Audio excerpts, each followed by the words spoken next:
ibi ni ibyo ngiye kukubwira niyemeje. My love is amazing.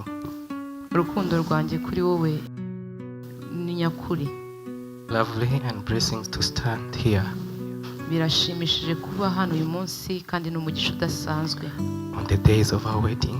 Ku munsi wacu turushinga. The day that we have spent so much time to plan. Umunsi twakoreye cyane tugapanga ibintu byinshi. And discussing and praying. Twawuganiriyeho turanawusengera.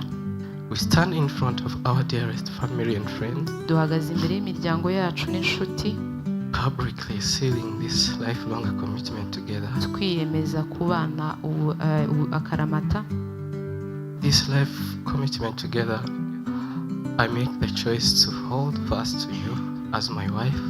Uyu munsi niyemeje kugufata nk'umugore wanjye mbere y'ibindi byose.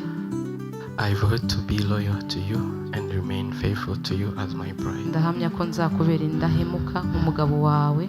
Nanjye Soleil nyanziza, uyu munsi ndagusezeranya urukundo rutagira iherezo. Nzakubera umugore mwiza, nzakubaha, nzagukunda, nzagushigikira mu bihe byose, mu bibi no mu byiza. Imana yo mu ijuru izabimfashe mu byose.